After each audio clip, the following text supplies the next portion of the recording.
entertainment, current events, and Hollywood. Don't miss Creator to Creators, hosted by the filmmaker Meosha Bean, known for the Shudder hit documentary Horror Noir and the acclaimed film Anatomy of an Anti-Hero, Redemption. This show features interviews with filmmakers and creatives from around the globe. Join the fun with guest celebrities and gain valuable insights. Subscribe now and follow Creator to Creators. Hi guys, welcome to another episode of Creators to Creators today. Today we have a special guest. Hey, how's it going, everybody? My name is Jason Johnson, also known by my artist name, Vytal MC. Vytal MC, Jason. I love that. So I really love going back to the beginning. I think everything starts there. Everything, right? Our little habits we pick up along the way. When we're kids, kind of follow us into our adulthood. Tell me about your childhood. What was that like? And were you always kind of artsy when you were kids, even as a child? Okay, sure. Yeah. As a child, I definitely have always been into the arts, whether that's music, acting, singing, anything that's creative. I've always been into. Also, I've always been into experimenting with different things, like trying to figure out how to split wires on some speakers or something like that to make them do different things. Used to experiment a lot with that. When I first started making music, one thing that I did was, because I didn't have my own music yet, so what I would do is, and this is back when, cassette tapes were still popular. Okay, yeah. Okay, so we're around the same age, I think. Yeah. So what I would do is I would listen to like one of my favorite songs, and if there was an instrumental break somewhere in there, what I would do is I would take a cassette tape and I would tape that part, and then I would pause it, and then I would rewind it and tape it again and keep doing that until I had like 3 or 4 minutes of an instrumental. Wow. And I would take that cassette, and then I would take a blank cassette, and then I would record. And that's how I did my first recordings. Like when I was in elementary school, middle school, that's how I used to do it. Thank God we don't have to do that anymore, right? Because that seems really intense. I mean, I'm all for the creative process and like doing things like that. I actually think it's something to it. Like, I always say there's a difference between classics and like it's this new digital age we live in where everything's just like so fast. Right. But I think there's something to it, but I definitely wouldn't want to go back because I definitely remember shooting on like VHS like cameras and like I did not like that, or even like film. So I think I definitely embrace the new stuff, that technology that we have now. Yeah, my first professional studio recordings, because I recorded a 4-track EP when I was in high school. Oh yeah. I went outside of my own home setup and went to a real studio. But even there, right, I was recording all of the masters of the recording were on SVHS tapes. Oh wow. Yeah. Wow. That's incredible. So things are so much easier now, right? But I appreciate kind of learning it the hard way and learning more of the analog stuff back then, because I'm able to, I guess, bring even though I do it differently now, I'm able to bring some of that experience into now these more like easier digital ways of doing things. Yes, absolutely. Were your parents pretty supportive of like your creative endeavors? Like I would think, for me, I think we kind of have a similar, because I read something, you were 16 when you gave your life to Christ, which is awesome. I'm a PK kid as well. I just didn't go down that route, but God is amazing. I just thought like I was the one that was like, quote unquote rebellious, like, oh, let's do it this way and do this and do this. But, always God was definitely the foundation of everything. But, like, I just didn't think I was going to do like ministry kind of thing. But would you say your parents were like okay with the fact that you're doing this stuff and going into this world because it's like quote unquote worldly? Right. Yeah. You know what? So yeah, my parents, I didn't grow up in a Christian household. Okay. right? So the topic of God didn't come up really.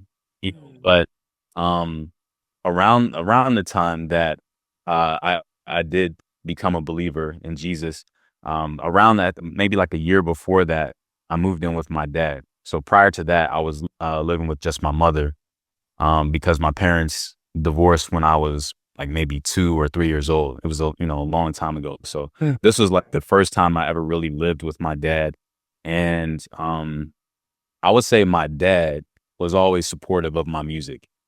He was a musician in high school and college. He played the clarinet, which is a little bit different from what I do, Little bit. but he still he liked that I was pursuing things, musically. Although he would always encourage me. He said that one of his biggest regrets when he was in high school was that, or not in high school, in college. He said when he went to college, um, his dad, my grandfather, enrolled him in certain classes, and when my grandfather left the school, he went back to the registrar's office because he had to sign him up for all these like math classes and science classes. He unenrolled himself from those and put himself into music classes instead. Wow. And so he later told me though that he wishes that he had taken more math and things like that, even though his passion was more music, because he didn't end up, doing that as a profession. So Yeah. yeah. But he was always supportive of me. When I was in 8th grade, I said I wanted to be a DJ, so he got me some turntables for Christmas. Wow. When I started playing the drums in my school band in middle school, so I was in the band from 6th grade through 12th grade. Oh, wow. So he was very supportive of that. Always, anytime I wanted to do anything musically, he would always say, I support you, just let me know what you need. So this is really helpful for me. And so I started to, I started rapping probably in like around 7th, 8th grade, making my own like mixtapes and things like that. And Wow. he always was interested in, hearing what I put together, even if it sounded like it sounded. Right, right, right. Right. I love that though. What kind of got you into like so you just was doing everything. I love that. And I love that you were just like, all in everything. You didn't just do one thing, which I personally think that's what the creative field is about. Like never limit yourself to like just one thing or like, oh, because a lot of people are gonna, especially in the career, the entertainment world, they try to put you in a box. Like modeling, and I did modeling and acting and stuff growing up. Like people were like, Right. that's all you're good at. And like, no, I want to try something else. Like, and then when I went to film school, when I went to school for cinematography, I was like, I want to try different things. Like I've always liked to be behind the camera, but I think I was talking to being in front because people would just say, oh, you look great. And, use your looks. It's like, well, I think I have more than that, you know? But it's interesting because I read your bio, like you're super smart. Like you have I mean, my gosh, you have an amazing Ph.D. My goodness. Like you're mad smart. Like you can do anything you want to do, which I think is so cool that you have academics and you also have the creative world that you can mesh both. Um, were you like, obviously you had to be really good at school to do all this. Because for me, I just I had to find like another outlet. I was like, school was just not, it just wasn't my cup of tea. It really wasn't. No, for me, like especially in high school, school was definitely not my thing. Right. And it wasn't just because I couldn't do it, but for me it always comes down to, why am I doing this? And I used to look around and I was like, so what's the point of this? I'm doing all this work that I don't really care about. So what? So I can get a piece of paper, because they were like, oh, well, you have to finish school so you can get into a good college. And I'm like, well, why do I need to get into a good college? Well, you need to get into a good college so you can get a good job. It's like, well, why do you need a good job? Well, you need to get a good job so you can pay off that college debt. So I'm like, wait a minute. So if I didn't go to college at all, I wouldn't even need to worry about that. So my thought was always like, this seems like a waste of time. I wasn't convinced. So when I was in 8th grade, at that point I said, you know what? I'm not going to go to college. So I'm just not going to do my homework. Mm. Like, there's no point. Mhm. And I was barely just making it through to each grade. And I guess because of No Child Left Behind or whatever, I just kept progressing through the different grades. But by the time I got to 11th grade, and I mentioned this in the book, you know, a bunch of people I'd never seen before, they all sat me down in this conference room, and they were like, "Yeah, we're reviewing your grades, and if you don't get your grades up by next semester, we're going to enroll you in special education." Mm. And when they Mm. said that, I was like, you know what? All right, that's it. That's enough for me. Right. Right. Because definitely back then, it's a little different now because I'm actually a teacher now in the school Nice. system, Very and cool. which is crazy because I'm like, I never would have thought I would have on purpose went back into the school Wow. after I left. But things changed right over the years as far as my perspective. But they, back then it was very stigmatized, something like special education. Yes. And kids will make fun of you, like, "Oh, you ride the short bus," or whatever, how kids are. So I was, like, scared. I was like, "They're gonna put me in special ed?" You're like, no. So at that point, I said, "You know what? I'm about to start doing my homework. Yeah. I'm gonna prove to them that I can do this." Right. Because my GPA, I don't even know what it was. It was like 1 point something. It had to have been. I was like, the only classes I did well in were the ones that I liked. Like, I always liked history class, and I always liked English class. So I made sure I did it not to pass, but just because I liked it. But Yeah. then at this point, I was like, no, I have to take it seriously. And so I did that. I got my grades up a lot. But one thing that really encouraged me to, like, take it to the next level and to really excel, and I guess that led me to the things I'm doing today, like, as far as, going to college, going to graduate school, all of that, was, I read a book by Dr. Ben Carson. I love Ben Carson. Yeah, yeah, and Amazing. his book, Gifted Hands, his memoir, it was really inspiring to me because he talked about how, he was in school and kids used to call him dumb and all this stuff. And, his mother, because he saw that, she saw that he and his brother were struggling, she told them, "Okay, I'm gonna limit your time in front of the television. You can only watch 2 TV shows a week. And I need you to read books from the library, and you need to turn in 2 book reports to me every week." And Dr. Carson said that he didn't realize back then, but his mother actually was not able to read. Wow. So he didn't even know that she couldn't even check his work, but he That's so did. wild. Yeah. And that helped him, and it led him to seeing himself differently. Right. And that's the thing, sometimes we can see ourselves in a certain light, like, "Oh, I'm not capable of this," or, "I can't imagine myself doing this." And sometimes it takes that push. And that's what led me to be a teacher, because I know what it's like to be that student that's like, "I don't want to be here. I don't see the purpose of this." And so I like to be able to give back in that way. That's beautiful. Outside of just whatever the subject is, I like to just talk about real life. Like, hey, you can be anything you want to be, right? Yeah, that's cool. You want to graduate, you want to go to college. If you want to go the college route, then do it, right? But college is not for everybody. And some teachers don't say that, right? They try to make people be on this certain path. But my thing is, if you're going to go to college, that's good, but don't do it because someone said to do it. Because for me, when I went to college, even though my dad was disappointed when I told him at first that I didn't want to go to college, because I was, when I graduated from high school, to make him happy, I went to community college. I did a semester, and I said, I don't think this is for me. And I didn't tell him at the time, but I had already dropped out. Oh. But I was still like, I didn't tell him, but I told him before the semester ended. I said, "I don't think I'm going to go back the next semester." Oh, wow. He was disappointed. He's like, no. But so eventually, though, he came back to me, and I think this is just parenting wisdom, right? I learned something from this, and because my dad was a very wise person, right? So he came back to me. He was like, "All right,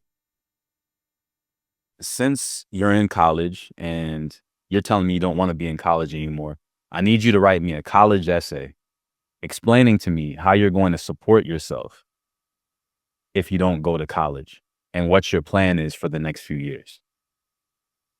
So I took him up on the challenge.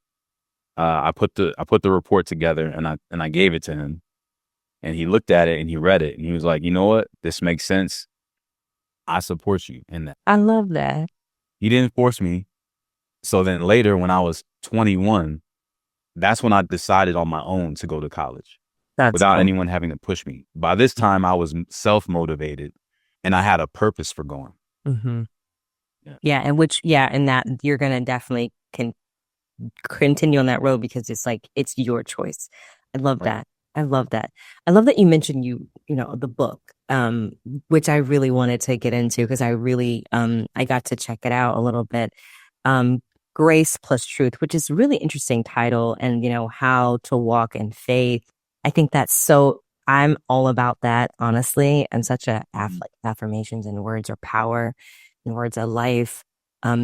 And so there's a excerpt in there. I think it was the freedom by exploring the last Adam impact on salvation and the Christian life. So that is very interesting of like the last Adam and what inspired that book and just all these topics and themes that you explore in the book. I find very, very interesting. Yeah, share with me like where did that come from? And like, I mean, it's very interesting. Yeah. So the book, really it was based on an album that I produced Oh, with the same title, right? So the album came first, okay. and initially it was just going to be a music project. But as I was working on the music and listening to it, I said, I think that I need to go deeper and explore some of these topics because when you're recording a song, you have to brush through things unless you're going to make it a 15-minute song. Right. You have to kind of just get to the point.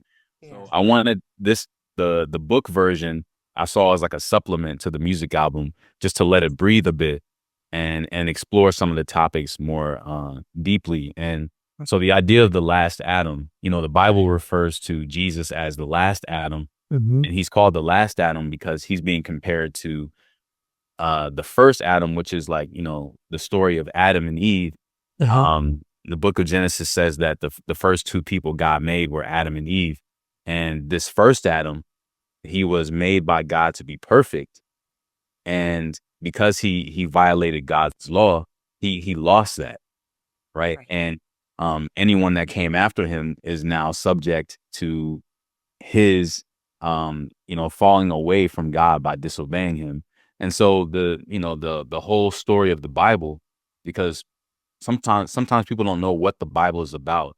Mm-hmm. Really, the Bible is just all about saying how ultimately it's all leading up to Jesus, right? There's a whole bunch of stuff that happens, right? But what it's ultimately leading to is saying, mankind needs a solution to this problem that they have, which is that they have no way to atone for their own sin. Right. Right. So the whole story in the Bible, especially in the Old Testament, it's all showing how everybody just keeps failing. Mm-hmm. People who are considered to be godly people, you see, right? They just keep on doing the wrong things over and over and over again. And it just shows you that nobody is good enough by themselves. Absolutely. And, we live in a time where people are like, yeah, you are good. You are a good person. You're good enough, because a lot of people struggle with self-esteem. Mm-hmm. So I think to combat that, it's like, no, you are awesome. You are amazing. Like, you don't need to change anything about yourself, right? And that can be misleading because even though it might be encouraging for somebody who has a really bad self-perception, I think that it's also important for people to know that, it's okay to admit that I'm not amazing all the time. I'm not perfect. Right. It's okay to admit that I need someone other than myself. I need God. And because that's kind of going away a lot in our culture today, Oh it yeah. really inspired me to, to put this together, especially for those people who do believe in God, but are kind of like wavering in their faith because there's all these other things that are being thrown at them all the time. Oh yeah. And so I see this as kind of like a vitamin, like something just kind of like to boost the spiritual immune system. Mm-hmm. Say like, hey, just remember, right? No matter what you have in life, no matter how much success you have, no matter how much people think you're awesome and all of that, Right. just remember, like, ultimately, if you were created by God, assuming that, someone believes in God, um, if you believe that you were created by God, then that means that your creator has a specific purpose for you. So Absolutely. when somebody Toyota, when they make cars, they have a purpose for those cars. The purpose of those cars is not to be used as a couch or to be used as target practice, right? The purpose of those cars is to be driven Right. so that people can get into them and go from point A to point B. And it's the same thing with God. If we believe that God has created us, then we should also ask this question. Well, if you created me, then why did you create me? What am I supposed to do? I don't want to just, try to figure it out on my own, because I'm not going to make the right decisions if I just do whatever comes in my head. I want to know from God's word, what should I do? And so the whole book and the music project are about that. It's about understanding the truth of God's word, but then also understanding how to apply that truth by understanding God's complete nature, which is both grace and truth. Because some people pick one or the other. Some people are very like judgmental, and they're all about the truth only, like the truth, nothing but the truth. And I don't care what you feel about it. Stop crying because this is true, right? There's some people on that side. And so I say I'm on the side of like, oh, I don't want to hurt your feelings. So I'm not going to worry about saying something true that's going to hurt you. If it's just grace, all grace, grace, grace. But you can't have just one or the other, because they're meant to go together. Right. And that's the nature of God, is both grace and truth. And that's why the Bible says, the law came through Moses, but grace and truth, it comes through Jesus Christ. Absolutely. Yeah. Absolutely. I love that. Nay, you're doing it. I love it. I love it. I think it's just awesome to use, like, because you hear a lot of times in entertainment world, oh, no one's gonna, like, so there's this thing in the entertainment business. I was literally just talking to a friend of mine who's a actor, and he was like, and he's a Christian, and he was just saying how, it's no one takes Christian films seriously, which is really true, because when you think about it, you have War Room, which is good. You got Passion of Christ. Those are really, really good. But I mean, like, for the most part, like, if you watch a Christian film, you're just like, why is it? I know we're good at just making these It's movies. like, this is the Christian version of a really good movie. Like, Yeah. But like, I was telling him, I said, it's not, and I think I don't know what that's about, but we were talking about coming together and making something that is also that people, it could be an Oscar worthy or, whatever, but it's still, the message is Christ, but it's like, finding that those kind of worlds and meshing them, like, because again, it's, what does the Bible say? We're not trying to just get the church. We're trying to get the world to come, to be, so we can have these platforms. And, and it's something, he was like, yeah, and he's like, we're working on that now, trying to figure out a story that that's compelling enough, but not cheesy, um, but it's interesting. So I love that you're meshing both, like, creatively music, but you're doing it in a way that is palatable and fun and like hit for the younger audience and the youth. I think that's Mhm. so important. Um, so, I have a fun question, and because I don't want to forget this one, but I think I know the answer to this. But the 3 levels of influence: money, power, and respect. And if you could choose only one of those things, which one would you choose and why? Hmm. Yeah, you know what? I would say if I had to choose one, then I would have to say power. Ooh, that was actually shocking. I didn't think you were going to say that. Yeah, yeah. No, I would say power because Okay. ultimately, all right, money, Mhm. okay, if you have power, then you can have money, right? So a lot of wealthy people no longer need money True. because they're so influential that people give them stuff for free, True. right? So they don't need to afford anything, even though they can. It's kind of like irrelevant. Yeah. They go to the best restaurant and they'll say, "Don't worry about it, we got it." It's like, but I can pay for it now.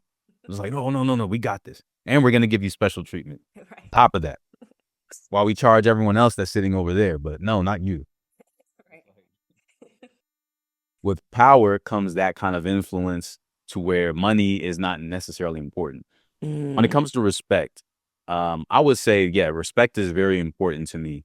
Mhm. So I would say definitely respect over money. But I think that with power, because with power comes responsibility. I don't know, that sounds kind of Spider-Man-ish. With great power. No, I love it. There's a responsibility that comes along with it, and just as we've seen with this most recent election, Oh, yeah. Donald Trump, he won, and there's a lot of people who are upset about that. Yeah. A lot of people are not respect they're not respecting, the outcome. They don't respect him as a human being. Mhm. He's such a rude person, he's like this, he's like that, and ultimately, right, I guess as a leader, you can say, what matters more? That people like me, that people respect me, or that whatever it is that I think is important to make sure that that gets done, right? And so get in a position like that, and when you do have power, now there's a lot of people who abuse power, unfortunately, Right. don't use it for the right reason once they have the platform. Right. But I think that if your heart is in the right place and you say, I want to use whether people respect me, like me, comes with money or not. If I've been put in this place to have a certain level of power or influence, I want to use it for good and not for evil. Love So that. that's why I think that's most important. I love that. That's wonderful. Man, it's so many questions I can ask you, but we have just a short time. Um, it's interesting. Great answer, by the way. I love how you like dissect that. Usually everyone says the noble answer, which is respect, and I'd be like, Mm. is it really? Would you actually choose that? Um, but what do you believe the key to continuous growing and developing professionally, spiritually, and how do you encourage others to embrace the journey in their own lives? Um, so yeah, you said personal and professional growth. Mhm. Yeah. One thing that I always have enjoyed doing since I was a teenager, even in the times back before I was taking school seriously, one thing I always like to do was to read. I Mm. always like to go to the library down the street from my house and just read and expand my mind. Because sometimes I was like, well, things that they teach in school are not necessarily things I'm interested in, but I am interested in other things, and I want to be knowledgeable about that. Yeah. It was building a muscle in me that I didn't even really realize at the time. It was teaching me how to do research, how to understand complex concepts. And so for personal development, I that's something I do to this day. I read books all the time. Um, I used to also, from the time I was young, I used to journal a lot, and that like I used to writing.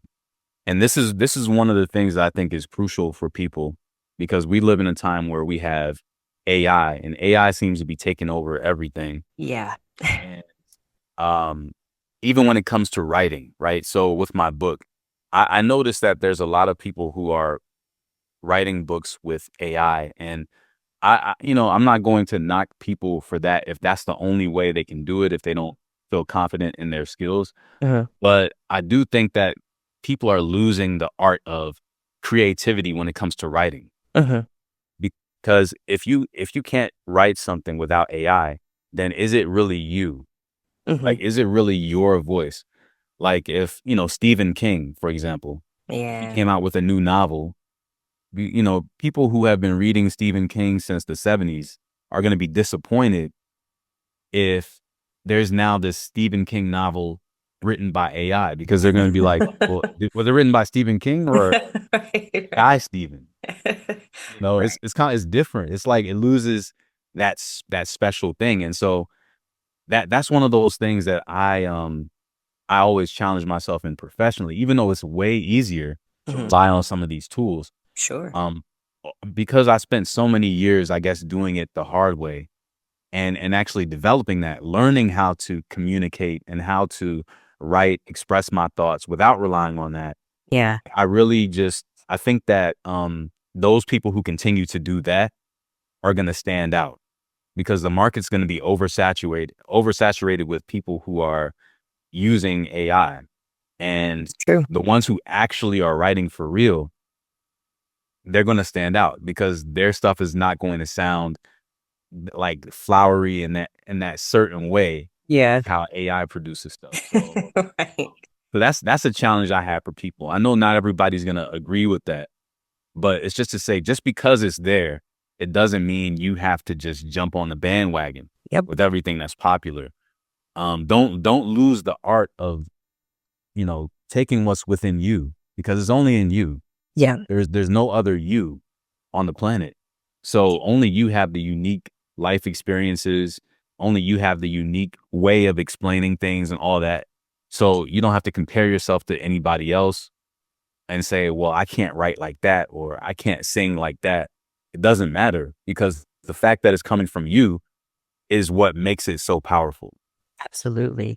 And yeah, exactly. Literally, it is that it's that, like, because there's so many. If that was the case, then I would never try to get into film. Like, there's so many filmmakers, but like, you're right. It's like you are your own, and there's so many other people doing the same thing. Like, it was so funny when I moved to California, and well, like, coming from Florida, small, it's like, I'm from Floridian girl, and going to a big city, and then everyone's like, "Oh yeah, I model, I'm an actor, I do this too." I'm like, "Oh, so you're not the oddball out." It's like everyone's doing it, super saturated. So it's like, what do you have? Like, you are your authentic self, and not trying to be like everyone else. And like, so I totally agree. I think it's always about, like, I have a lot of people ask me that. They're like, "Oh, you've done this." And I'm like, "Yeah, because, well, you just got to do it yourself." Like, sometimes, what you offer and then what that person offers is different. And like, they might like you for different reasons. A lot of times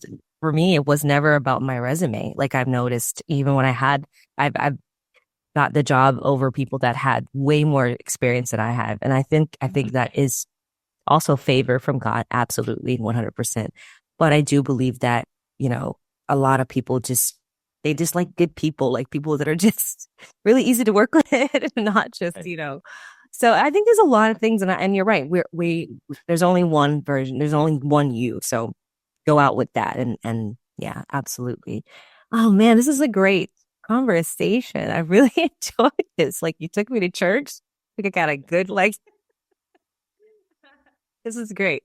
Also, really quick, where can people find you on social media to follow everything you have going on? Sure, sure. So as far as the book and the music, so Yes. you can get all of that on my music website, which is vitalmusic.com. And so that's vital spelled with a Y. Nice. Yep. And also, so I have a podcast that's on YouTube, and also I just launched the audio version of it as well. So you can also get that on, like, Apple and Spotify and things like that. But for YouTube, the handle is at FiYA Community, and that's FiYA Community. And the podcast is called FiYA Conversations. And it's actually a podcast that my wife and I do together. Oh, yeah, I did. So I saw a little clip of it. I thought that was really great. So on both platforms. So yeah, YouTube, either on YouTube or like Apple, just search for FiYA Conversations and it should pop up. And yeah, that's been awesome. A creative outlet and just a way to kind of share more, because I'm kind of a private person. I don't always share things, but I've Really? I'm sorry. myself to do that more in the last few years. So yeah. I love it. I love it. Well, thank you so much for coming on. This was so much fun. You have to come back and we'll talk more in depth, because I was like, man, these are some really interesting topics. But I really love what you're doing. I really love what you're doing and all that you're doing. I mean, congratulations. And even, I mean, just to mention really quick to the listeners, you're an award-winning creative as well. I read that.